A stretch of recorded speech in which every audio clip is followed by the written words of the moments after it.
And I believe that diet is the single greatest lever that we can use to affect health or illness in our bodies, in the bodies of our families, our kids, our brothers, our sisters, our parents, everyone on the earth.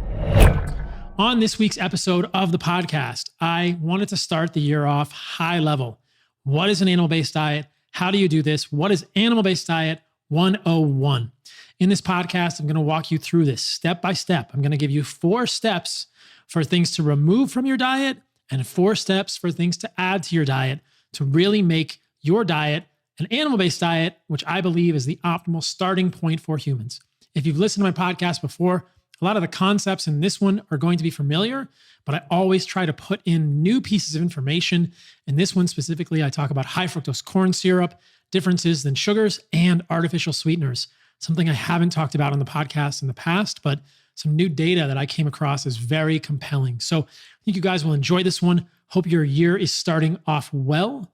Here's to an amazing, healthy, and fruitful and vital year. All right, guys, on to the podcast. Welcome to 2023, my friends. At the beginning of the year, I always like to start out high level with the podcast. So in this podcast, I want to take you through my conceptualization of what an animal-based diet is, why I think this is an optimal starting point for the human diet, and I'm going to differentiate that from the optimal diet for humans in a moment. And I'm going to take you through 4 steps of removal and 4 steps of adding foods to get to an animal-based diet. So I want to make this easy for you all. Even if you're familiar with an animal-based diet or are eating animal-based or like that in your diet, there will be many nuggets of new information and interesting nuances of various aspects of an animal-based diet in this podcast. So I hope it will still be valuable for those who are doing an animal-based diet and quite familiar with this way of eating. But like I said, at the beginning of the year, I want to start out high level and just talk about animal-based diet 101, why I think this is a good diet for humans and how to do it. And I will remind you guys of this throughout the podcast, but Heart and Soil and I are doing a free animal-based challenge. You can sign up at animalbased30.com.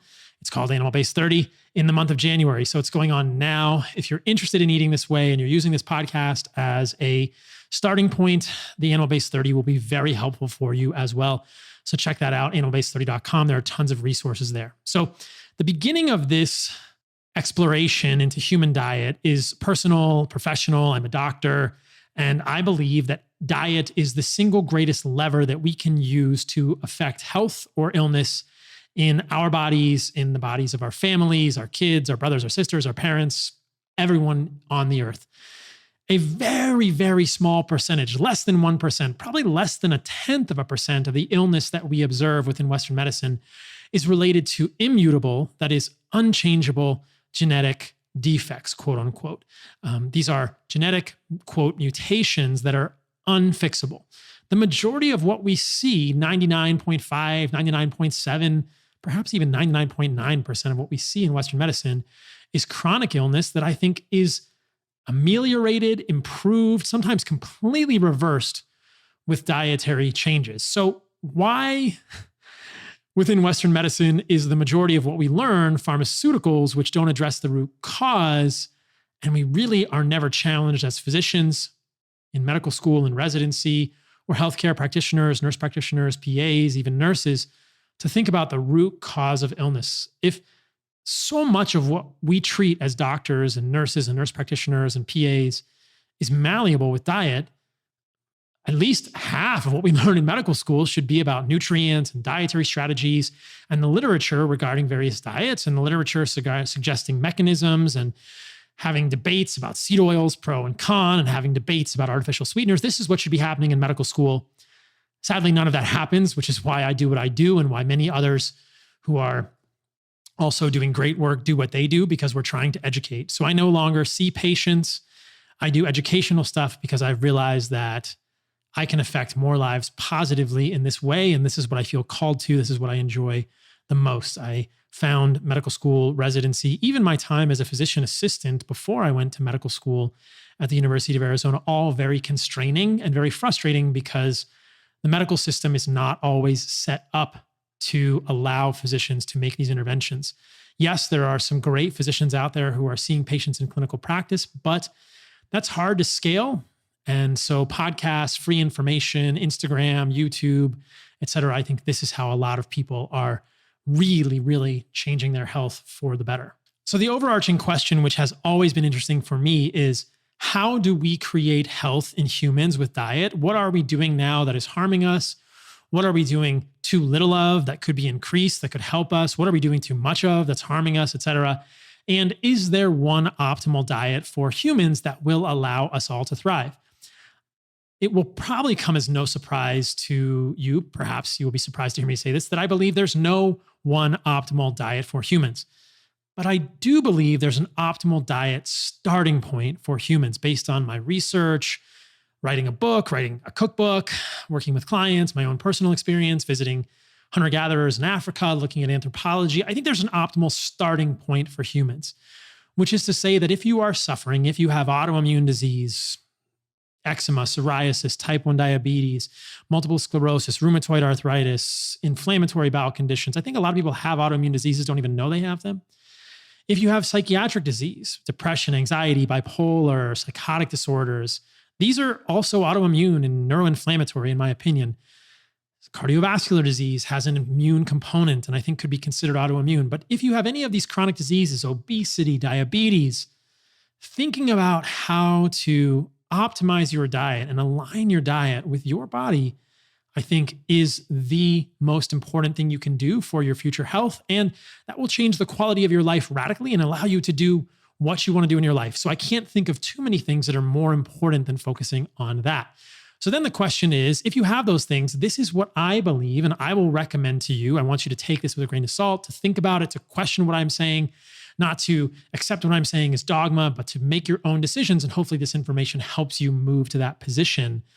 But I think this is an optimal starting point in my belief. This is where I think a lot of humans, the majority of humans, could start their diets and see massive improvements and then tweak things along the way, which I'll talk about throughout this podcast. Life is good. Check out this review on bone marrow and liver from Heart and Soil Supplements.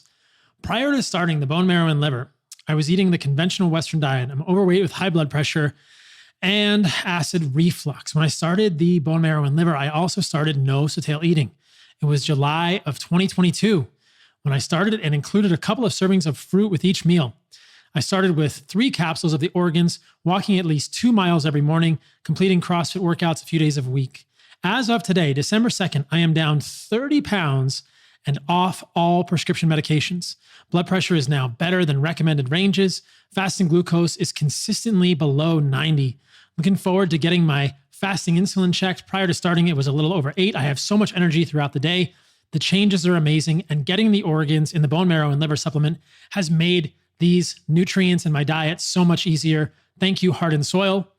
I love this review, guys. You can find bone marrow and liver and all of our supplements at heartandsoil.co. We make grass-fed, grass-finished, freeze-dried organs in a glass bottle, the finest on the planet, sourced exclusively from New Zealand. And getting organs in your life is critical. If you can't get them fresh, check us out, heartandsoil.co. When this podcast comes out, Heart and Soil is doing the Animal-Based 30, so join us for that at animalbased30.com. Before I even get into what I believe is an optimal diet for humans or an optimal starting point for humans, let's accept some conditions for this exploration. I am looking at all of this through a lens of trying to find a diet for humans that has the most nutrients, the most bioavailability of those nutrients, meaning if the nutrients, the vitamins, the minerals, the cofactors, the peptides are present in food, that we can absorb them, right? So not just the most absolute amount of nutrients, the most bioavailable amount of nutrients, that adds a whole nother layer. I'm looking for a diet that has the least amount of toxins. And by toxins, I mean things like heavy metals, perfluoroalkylated substances, also known as PFAs, BPA, BPS, xenoestrogens, microplastics, but also plant defense chemicals, which I would see as toxic for many individuals. The degree of that toxicity will vary from person to person. Mileage may vary, but I do believe that many plant chemicals are harmful for us, and a lot of people do better when they eliminate these. So that's the framework that I'm using to think about diet. What has the most nutrients? What aligns best with our human metabolism as well? what allows our mitochondria to function well in the best way possible based on history and evolution and anthropology and biochemistry and medicine, and what has the least amount of toxins that can harm us, toxins that can inhibit the absorption of nutrients. That's the framework. That's the question I'm trying to answer, because that's how I would define broadly what an optimal dietary starting point for humans would be.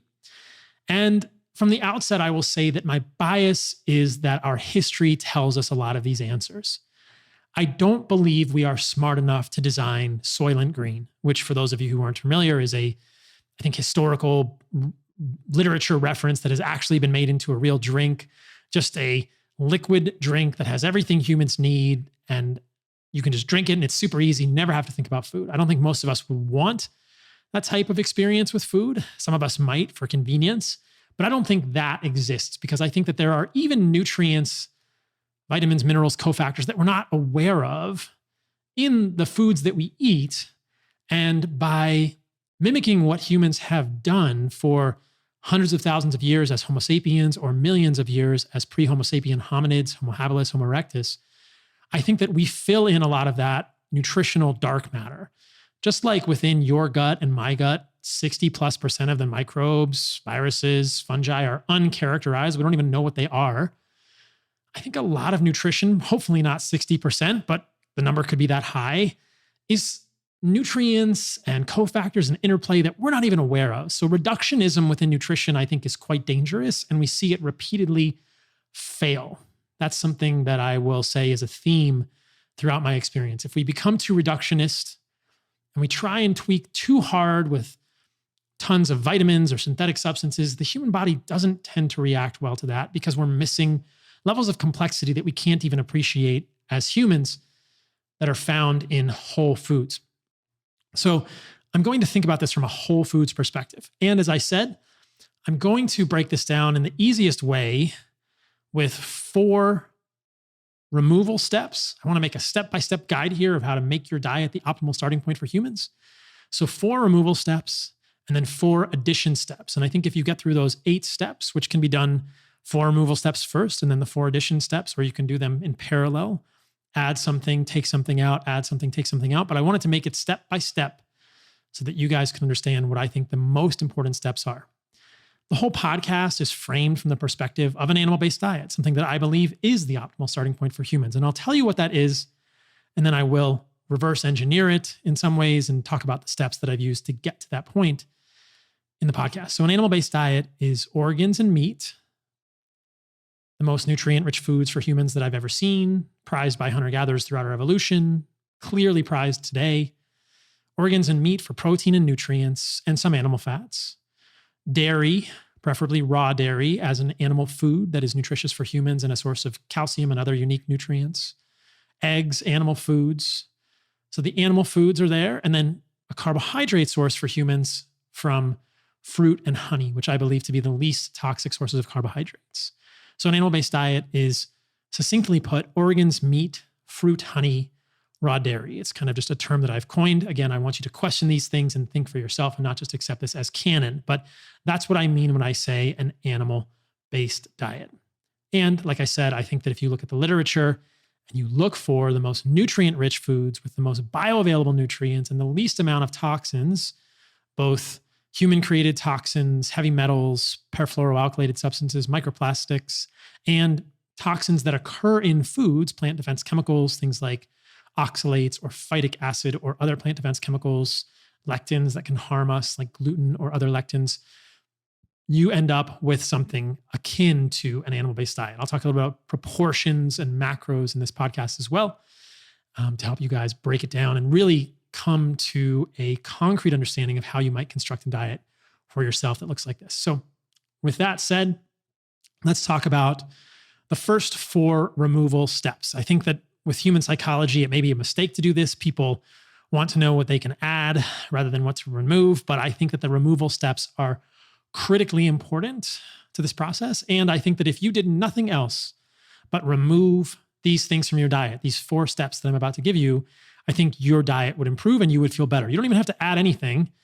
I think that if you just cut these foods out, you will become healthier. Obviously, the optimal condition for this pursuit of the optimal human diet, the optimal condition for this adventure that you're going to go on, maybe your family will go on, is to both add things and take things away. So add the good things, take the negative things away.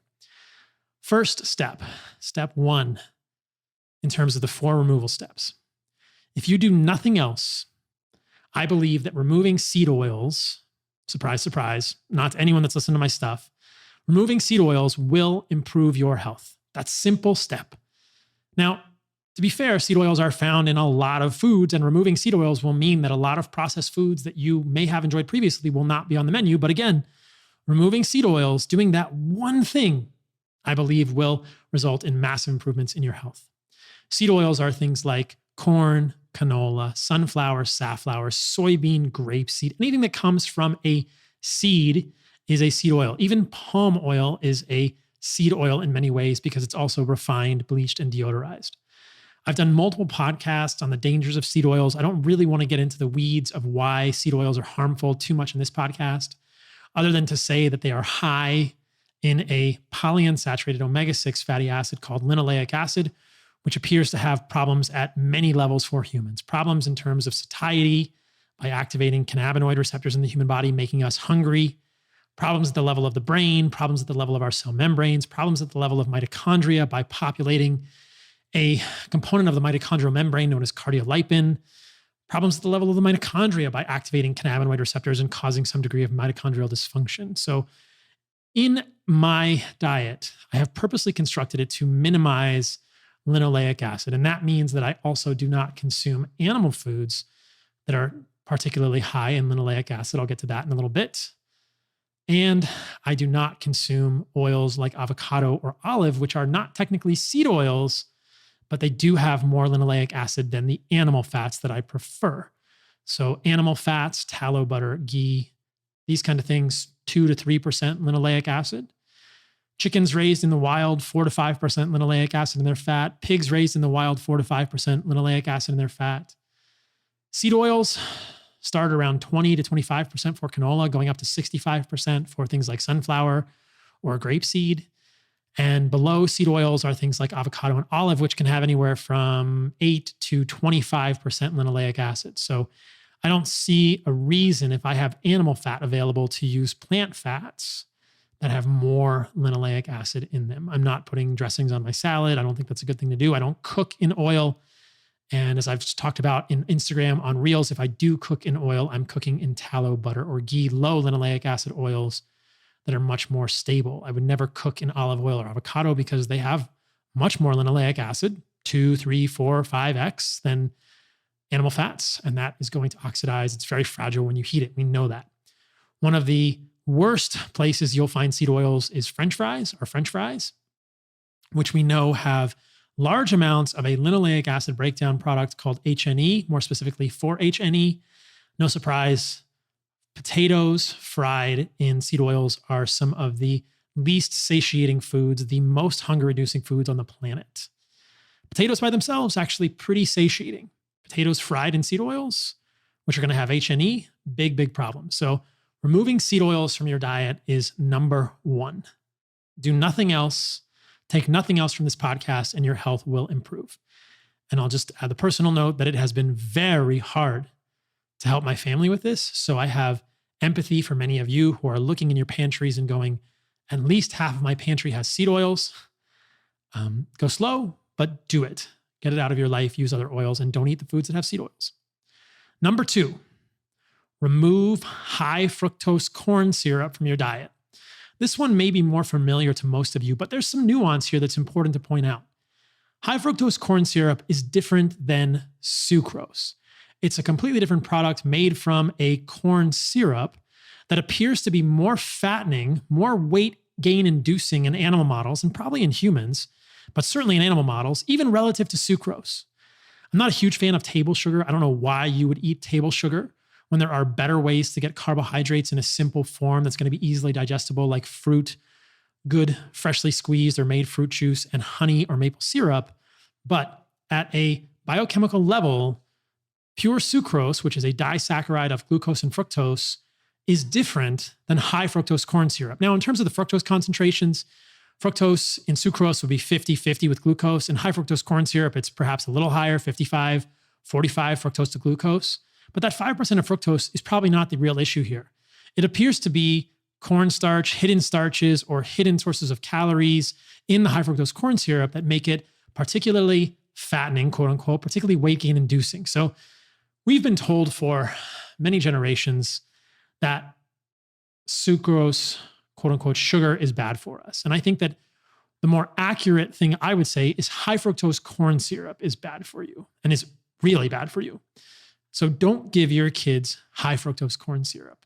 I actually wouldn't have a problem recommending honey, maple syrup, or fruit juice even to my niece and nephew. And I've had those conversations with my sister. And in my own life and the clients that I've worked with, fruit, honey, maple syrup, fruit juice even do not raise hemoglobin A1C significantly. They do not raise fasting glucose. They do not raise fasting insulin. They don't make you more insulin resistant. I've spoken about that at length in the past. So number 2, remove high fructose corn syrup.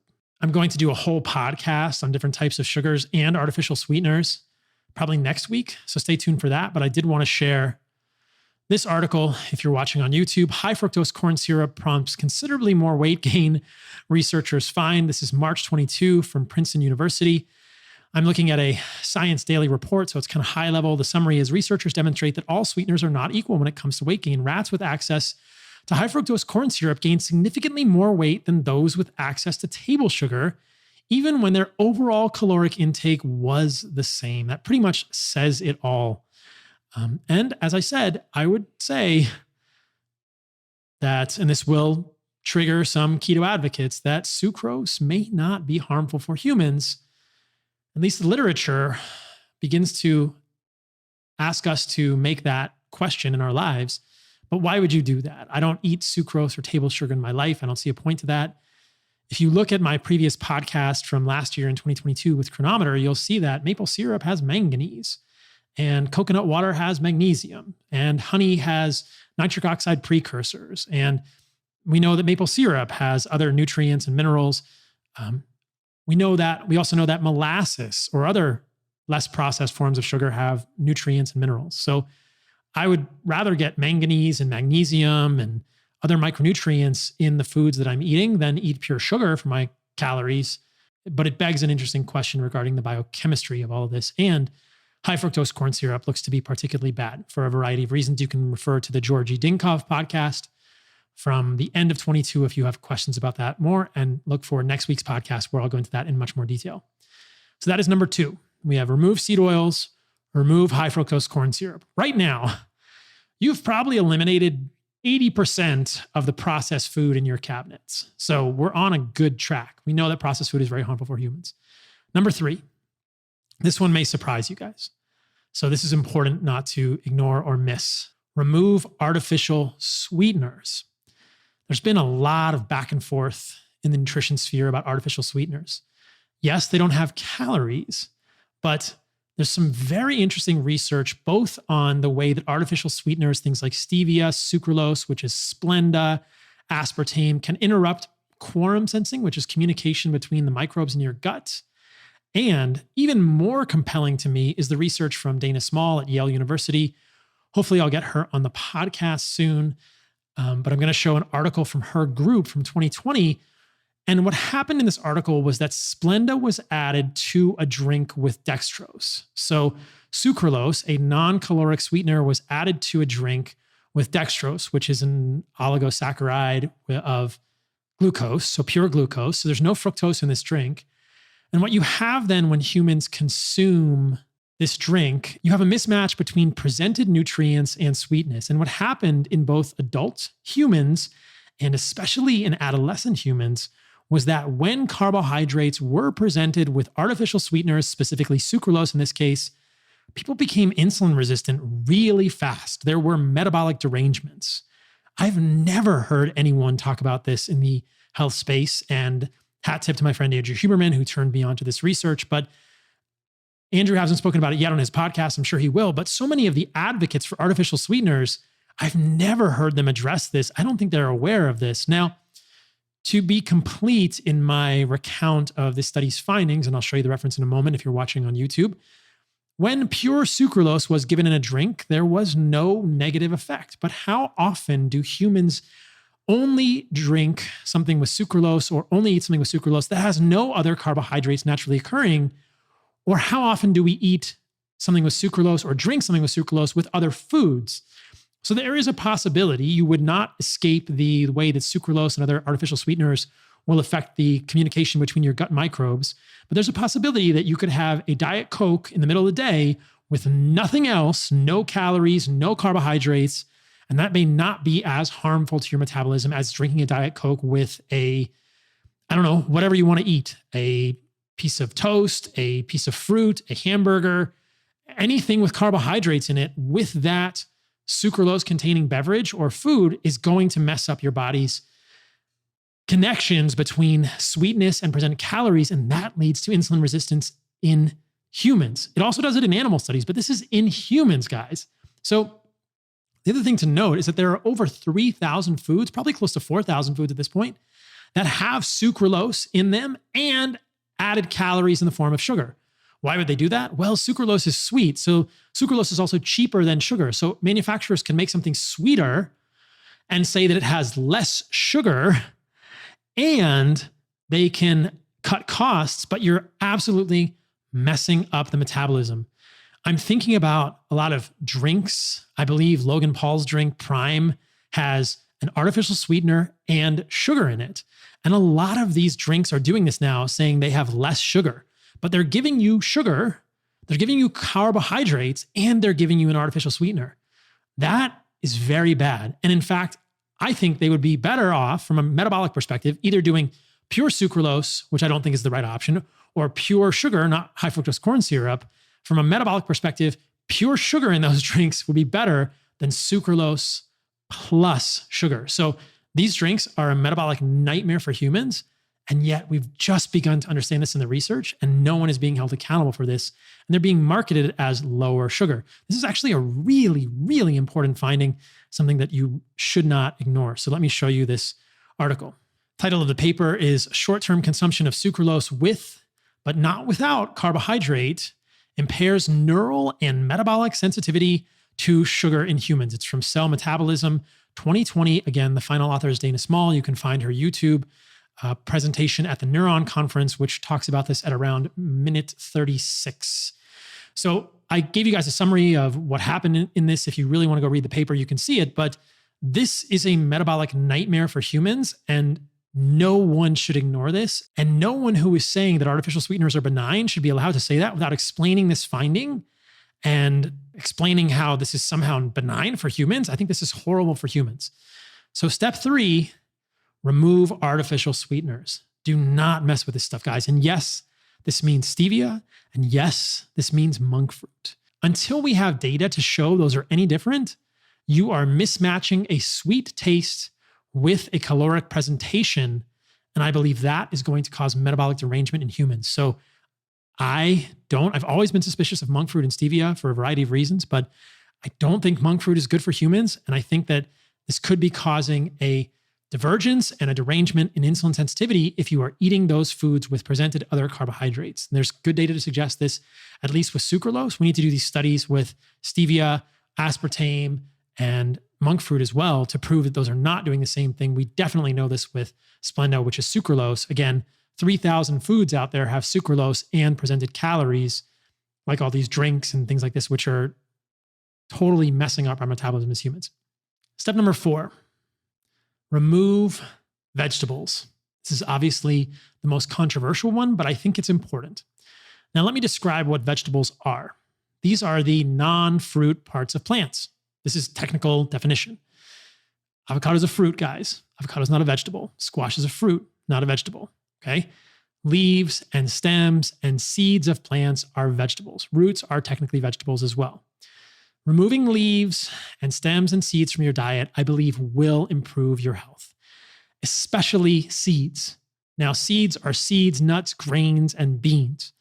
I'm not going to go into all that in this podcast, but suffice it to say that beans and grains are problematic for humans from a digestive enzyme perspective, containing digestive enzyme inhibitors, containing phytic acid, containing lectins, a la gluten, etc. I don't believe grains are a good thing for humans or adding anything to your life. I actually don't think nuts are adding anything to your life. You can get all the nutrients in the nuts in much more bioavailable forms in meat, organs, fruit, honey, and raw dairy.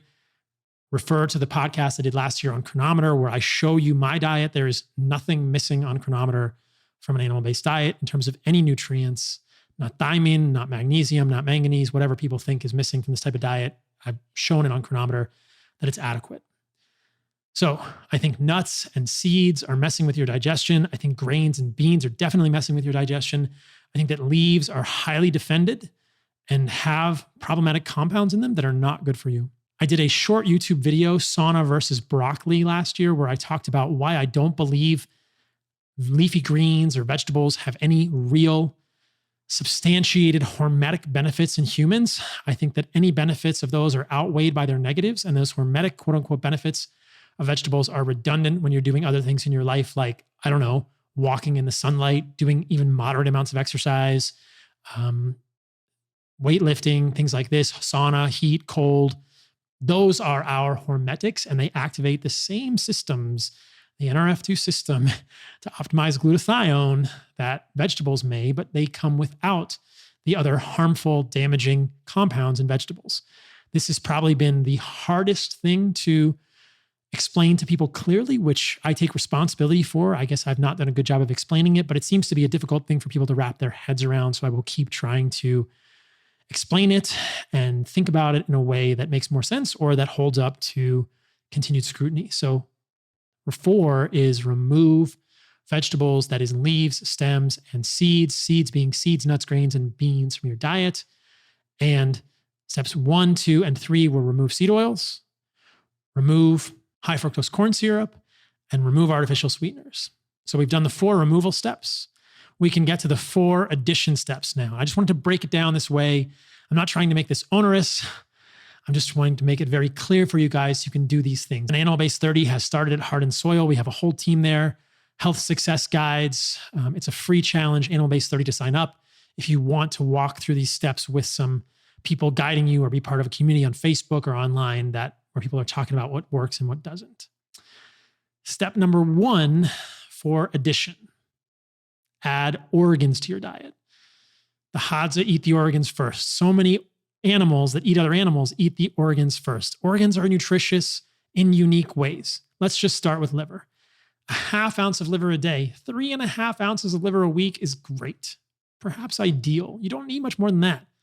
A half ounce of liver is the size of like a nickel. I mean, weigh it out. It's not a lot of liver. If you watch me on Instagram at CarnivoreMD 2.0, you'll know that my favorite way to eat liver is just to freeze it, because then it doesn't spoil.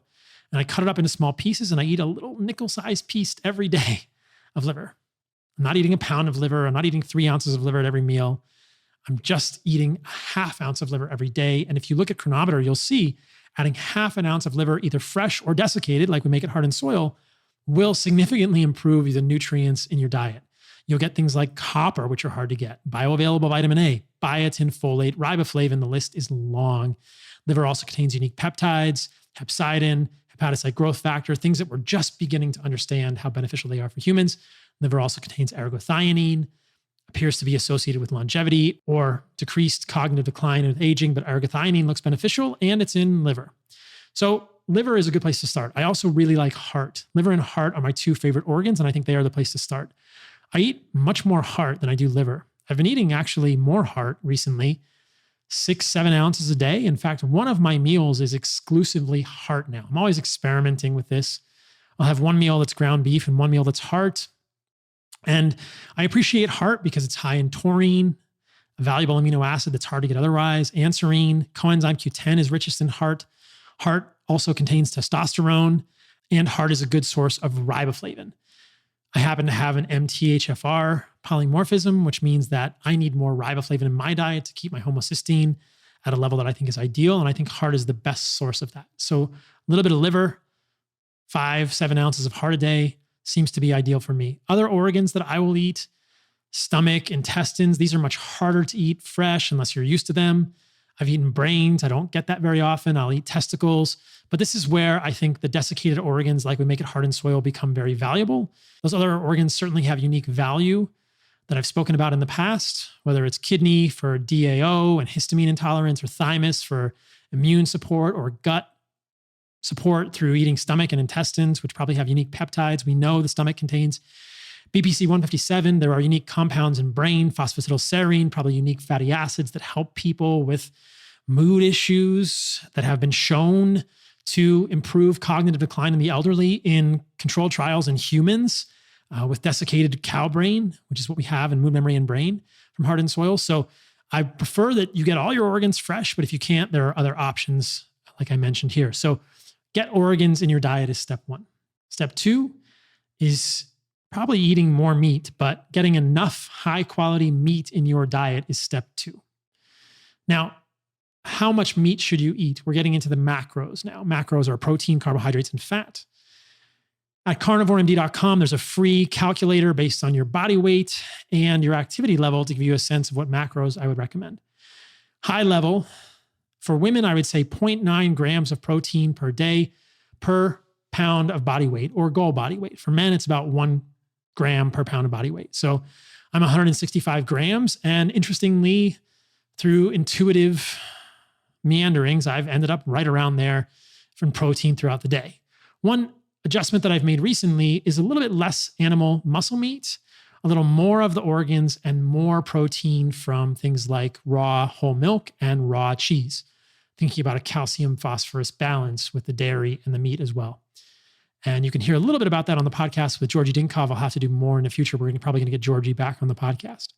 But there are lots of ways to get to that amount of protein for you. Again, I'm 165, which means I'm getting anywhere from 160 to 180 grams of protein per day from a mix of things. I'll have maybe 7 ounces of hard, 8 ounces of grass-fed ground beef, a liter of raw milk, 5, 6, 7 ounces of raw cheese. And then I'm at my protein goals. You can add eggs in there if you want.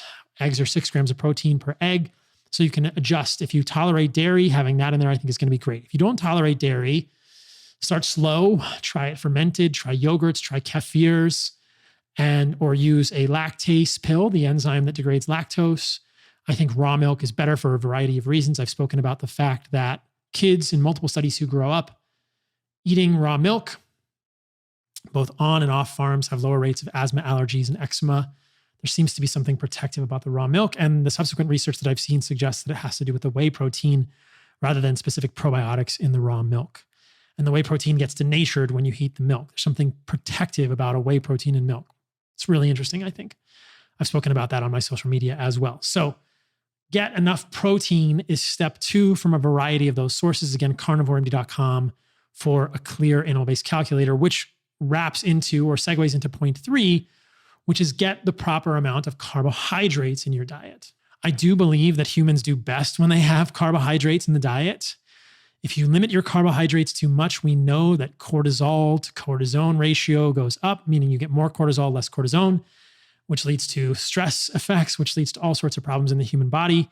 Having a lot of cortisol is not good. Electrolyte problems, sleep problems, hormone problems. Limiting your carbohydrates, I think, is a problematic thing for humans. Thyroid will decline, causing problems with weight gain and weight loss long term. And these are difficult to recover from. My personal story is that while a carnivore diet free of all plant matter improved my eczema, it led to massive electrolyte problems, sleep problems, and declining hormones for me, which improved when I added fruit and honey back. So I've done so many episodes now on why fruit and honey are not to be feared. I spoke about it a little earlier in the podcast. This type of sugar in whole foods matrix contains micronutrients that come with it. And there's really no good studies in humans to suggest that they're harmful in any way, shape, or form. But there are some interesting studies in humans to suggest that limiting your carbohydrates too much can be harmful for humans. Recently did a video on YouTube, which was titled "There Are No Hidden Dangers on Fruit and Honey," where I spoke about the fact that Atkins diets, which can be keto, are known to increase methylglyoxal, an advanced glycation end product, on the order of 2.2 times. And then I showed multiple studies showing that methylglyoxal appears to be harmful for humans. So I've never heard anyone in the keto community really talk about why increased methylglyoxal is not a problem, but it certainly wasn't something I was aware of when I was on a ketogenic diet. So I do think step 3, get enough carbohydrates in your diet from fruit, from honey, from fruit juice.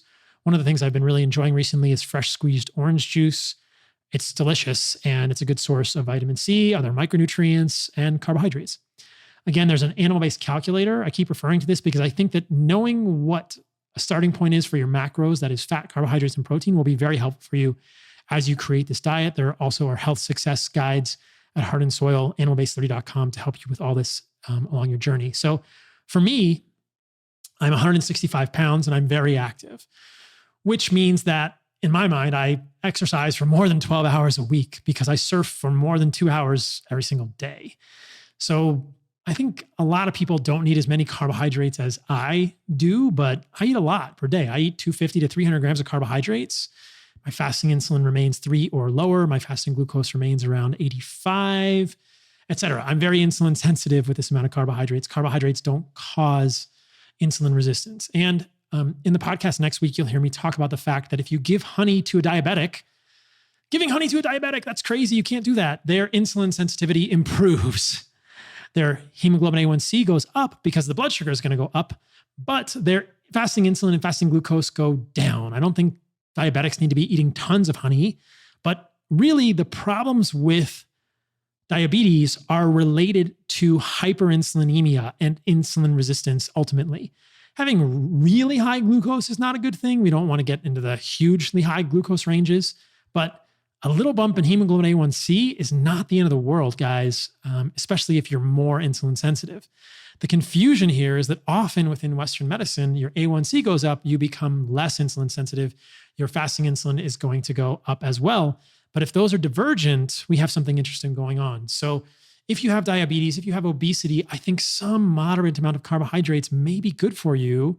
In fact, I'll rephrase that. I think carbohydrates will still be good for you based on your activity level. If you're not exercising a ton or you're exercising an hour or half an hour a day, based on your body weight, 100, 120, 130 grams of carbohydrates is probably all you need. And I believe that fruit and honey are the best sources of that. In contradistinction to things like oats or grains or wheat or pasta or rice, I believe those are inferior sources of carbohydrates. I want to be very clear about the distinction. So the fourth thing that I want you to do for an animal-based diet is eat animal fat to get your fats. So number 1 was eat organs. And then we had protein, carbohydrates, and fat, the 3 macronutrients for 2, 3, and 4. So what are the sources of fat that I think would be ideal for you? Not avocado, not olive. They're not the end of the world. They're way better than seed oils, but they're not my ideal for reasons I mentioned earlier, linoleic acid, tallow, butter, ghee, and fatty meats. So I'm getting ground beef. It's 80-20. I don't look for the lean ground beef. I want the fatty ground beef. What I have found in my experience is that fat will consistently be my highest macronutrient group. Because fat has 9 calories per gram canonically, there's just no way for me to not have fat be the majority of calories in my diet. This is just where I've ended up. But right now, my macros look something like 170 grams of protein per day, around, let's just be generous, 300 grams of carbohydrates, and somewhere around 130 to 140 grams of fat per day. If you do the math on that, that comes out to 3,140 calories. That's probably on the low side for me most days. And if you do the macro breakdown, you find that it's about 40% fat, about 38% carbohydrates, and about 21% protein. So again, as I stated at the beginning, I don't think there's an optimal diet for humans. I'm experimenting. I'm learning. I'm evolving. I don't want to be someone that's calcified, ossified, or fossilized in my beliefs. I definitely think that there are people out there in the nutrition space who are like that, and I've never really understood it, but that's where I'm at now, and that feels pretty good to me. I've had slightly more protein in the past, perhaps slightly less carbohydrates in the past, but I think that my fat has been higher, if anything, in the past. And on a daily basis, if I'm going to eat more calories than that, the carbohydrates might bump up a little bit, and the fat might bump up a little bit, predominantly from sources like cheese, fat from meat, and raw, whole goat or cow's milk. So hopefully that's helpful. Let's run through all of that one more time. Removal, 4 steps: seed oils, high fructose corn syrup, artificial sweeteners, and vegetables, leaves, stems, seeds of plants, seeds being seeds, nuts, grains, and beans. 4 steps to adding things to make what I believe is the optimal starting point diet for humans. Add organs, either fresh or desiccated. Add the proper amount of protein. Add carbohydrates from fruit and honey, which I believe are the least toxic sources. And get animal fats as the predominant source of your fat. So this is an animal-based diet: organs, meat, fruit, honey, and raw dairy. I think that if you look at the medical literature, you will find that it is very nutrient rich, that the nutrients are bioavailable, and you will find that it is very low in toxins. I didn't really talk about this when I was talking about the meat in this diet, but I don't really like to eat fish. Although if you guys want to eat it, you can. It's just higher in heavy metals and higher in perfluoroalkylated substances and higher in microplastics, et cetera. And I'm not a huge fan of chicken and pork because they're much higher linoleic acid when they're fed corn and soy. So I don't want to make the diet so stringent in the paradigm that no one will be able to do it. But I do want to give you guys a perspective on which meats I choose or which meats I favor in my life and which meats I avoid because of the toxin piece. Now, you'll also find that if you look at anthropology or you visit hunter-gatherer tribes, there's not many of them left on the planet. This is essentially how they eat. The notion that the Hadza love vegetables is just false. I don't think any of the researchers that say this have ever spent any time with the Hadza. They clearly want to hunt every single day. They want to hunt. They want to eat meat and organs first. If they find honey, that's like their favorite thing, and they'll eat it like crazy. If they find berries, the whole tribe does a little dance and they get excited. If they find baobab fruit, they'll eat it. And if they find other fruits, they'll eat them when they're in season. But really, they love honey the most, not surprisingly. Low fiber, good carbohydrate sources, and then meat and organs. And there are even studies by Frank Marlowe, who's done a lot of work with the Hadza, showing that tubers are a fallback food for them and that their favorite foods are honey, meat, baobab, and berries, and that tubers are a distant fifth. That's just anthropology research. I didn't make that up. This is a guy who did his PhD thesis on the Hadza. And you see that pattern repeatedly, and it's kind of intuitive. Think about yourself being in the jungle or the forest or the bush in Africa. What are you going to eat? If you find a hive of bees, you're going to smoke those bees out. I hope you know how to make fire. If you find an animal and you can hunt and kill it, you're going to eat that with the tribe. And if you find ripe fruit, you're going to do that. And ripe fruit is available frequently near the equator. Here in Costa Rica, there's different fruits all year round at the farmer's market. Honey is available year round in places where humans have evolved. And where honey is available, all humans eat it. They do not shun it. In fact, it's universally loved as a good nutrient source and a good calorie source to help us do the metabolic work we need to do. So this is what I believe is a good starting point for your diet. Obviously, I want you to tweak it. I want you to think about it. I want you to test it and test drive it. I want you to take this for a drive around the corner and squeal the tires and hit the emergency brake and see how it works and see what doesn't work. Not accept what I'm saying as canon and question it for yourself. But this is my perspective on why an animal-based diet works, what it's consisting of, a step-by-step approach to get there. And again, join us for Animal Base 30, animalbase30.com with heart and soil. All right, guys, that's it for this week. Next week, I'm probably going to talk about different types of sugars and go more into the artificial sweetener stuff.